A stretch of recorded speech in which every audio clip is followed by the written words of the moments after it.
Vous ne les verrez jamais. Ils n'ont pas de pancarte dans la rue, pas de site web tape à l'œil, pas de logo publicitaire.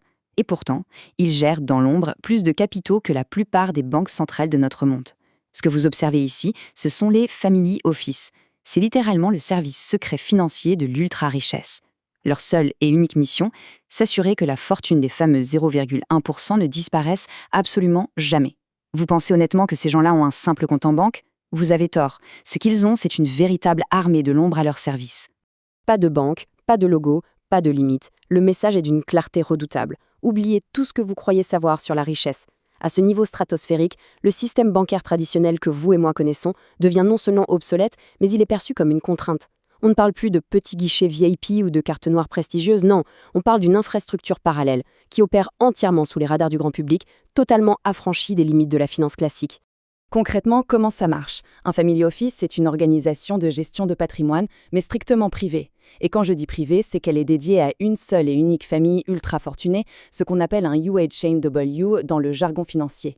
Il n'est absolument pas question de partager un service ou un bureau avec d'autres clients, c'est du sur-mesure absolu, cousu au millimètre près pour les besoins d'une seule dynastie. L'objectif, ce n'est pas juste de faire fructifier de l'argent bêtement, c'est d'exercer un contrôle total, hermétique, sur chaque parcelle du patrimoine, loin, très loin des regards indiscrets. Alors, oubliez tout de suite la gestion de portefeuille classique que pourrait vous proposer un banquier privé. Le gouffre entre ces deux mondes est gigantesque. D'un côté, on cherche un simple rendement boursier. De l'autre, le family office déploie un arsenal terrifiant. On y fait de l'ingénierie fiscale extrêmement agressive, de la planification successorale d'une complexité vertigineuse. C'est un bouclier en titane conçu pour protéger les actifs contre n'importe quel créancier ou risque juridique.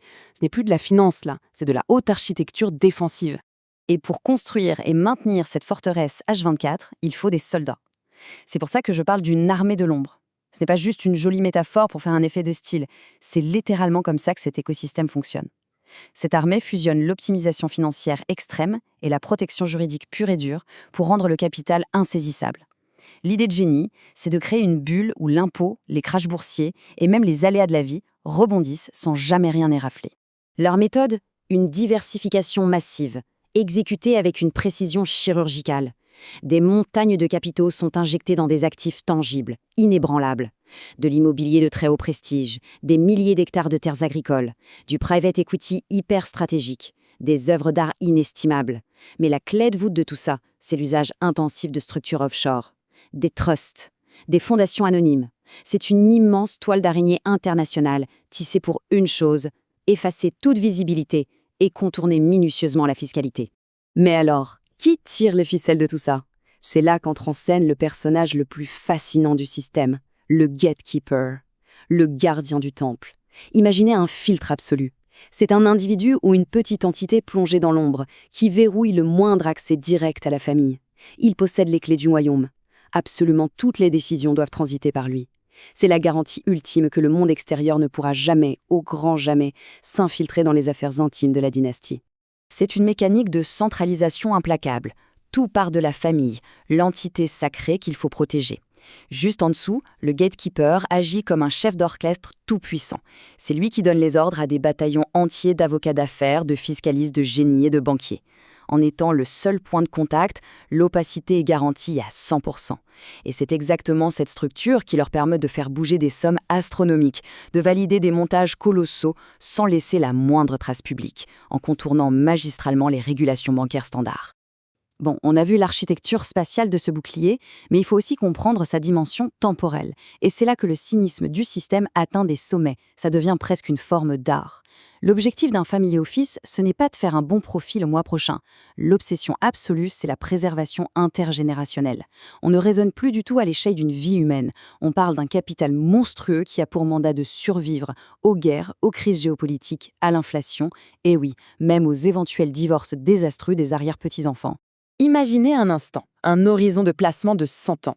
Pendant que les marchés publics paniquent à la moindre annonce trimestrielle, pendant que tout le monde scrute l'inflation mois après mois, eux, ils respirent à un tout autre rythme. Ils naviguent sur un horizon de 50 à 100 ans. Dans notre monde économique ultra volatile, ça leur donne un avantage temporel absolument terrifiant. Ils ont la capacité d'encaisser sans broncher des risques à court terme colossaux. Le genre de risque qui balayerait n'importe quelle institution financière normale en quelques jours. Fort de cette maîtrise du temps, il déploie des tactiques de domination impensables pour la finance classique. Comme ils se moquent éperdument de la volatilité immédiate, ils n'hésitent pas une seconde à surpayer délibérément des actifs stratégiques. Un bien immobilier sans équivalent, une technologie ultra critique, ils mettent le prix fort sur la table, ils raflent la mise et ils retirent purement et simplement ces actifs de l'espace public. Ils créent leur propre rareté. C'est une mécanique de concentration impitoyable pour que la richesse reste verrouillée entre quelques mains, traversant les siècles sans encombre. Tout ça nous pousse vers la réalisation la plus glaçante de cette mécanique. Au final, posséder un family office, ce n'est pas juste avoir beaucoup d'argent.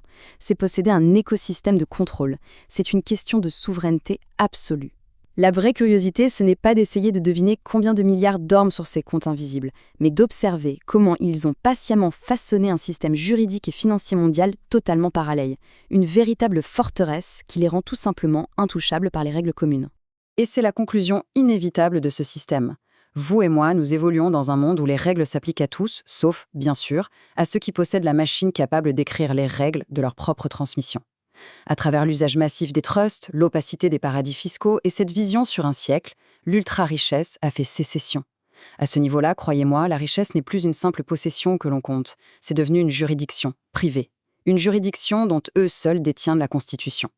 Gardez bien cette réalité à l'esprit la prochaine fois que vous entendrez l'expression très polissée de « gestion de patrimoine ».